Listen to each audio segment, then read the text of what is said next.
बताएं क्रक्स क्या है इन तमाम प्रोसीडिंग्स का। एक तो क्रक्स ये है इसका कि अदालत शायद इस नुक्ते पे जा रही है कि जिस वजह से उनको सज़ा दी गई है, जो सेंट्रल पॉइंट है वो है साइफर, कि वो जो साइफर है उसकी कॉपी कहाँ पे थी, उसका मतन, उसका टेक्स्ट, उसकी हवाले से कोई चीज़ अदालत ये समझ रही है कि ना प्रोसिक्यूशन के पास है, ना जो डिफेंस के पास है, और ना ही जो अदालत की ट्रायल कोर्ट उसको दिखाया गया है। तो ये एक बड़ा ही अहम सवाल है, और मेरा ये ख्याल है कि ये बेंच का माइंड भी डिस्क्लोज कर रहा है।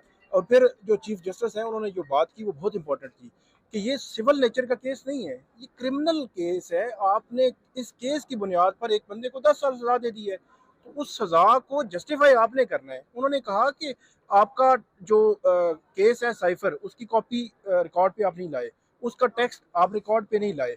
अब आपने बिला किसी शक व शुबा इसको साबित करना है।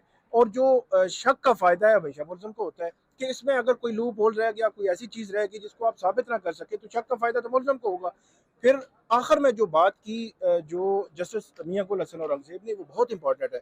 उन्होंने कहा कि साइफर का मतन किसी को नहीं पता, साइफर की वो कॉपी थी, उसमें क्या लिखा हुआ था, टेक्स्ट क्या था, वो किसी को नहीं पता। कह रहे हैं जी वो दुश्मन मुल्क ने उससे फ़ायदा उठा के तो उससे नुकसान पहुंचा दिया स्टेट ऑफ पाकिस्तान को। तो इसमें सबसे बड़ी जो आप ये कहते हैं मुज़िका खेज बात है, वो ये है कि इसमें 4 किस्म के सेक्शंस लगे हुए हैं।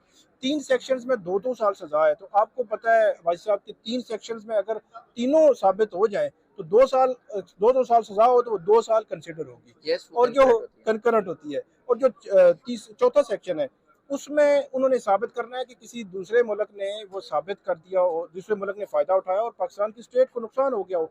तो उसमें बड़ा इंपॉर्टेंट है कि वो अब कहाँ साबित हुआ है, मतलब उसमें 14 साल सजा है। तो जजेस का जो जेन लग रहा है, कि बेंच का जो जेन लग रहा है, जो रिमार्क्स ऑब्जर्वेशन आ रही हैं, उसमें तो बहुत बड़े सवालात हैं। तो मेरा ये ख्याल है उन सवालात के जवाबात प्रोसिक्यूशन को देना आसान नहीं होगा, क्योंकि आखिर में जब सलमान सफदर ने ये कहा ना कि आप साइफर की कॉपी मंगा कर देख सकते हैं, तो उस पर जो रिएक्शन था वो जजेस का बड़ा इंपॉर्टेंट था।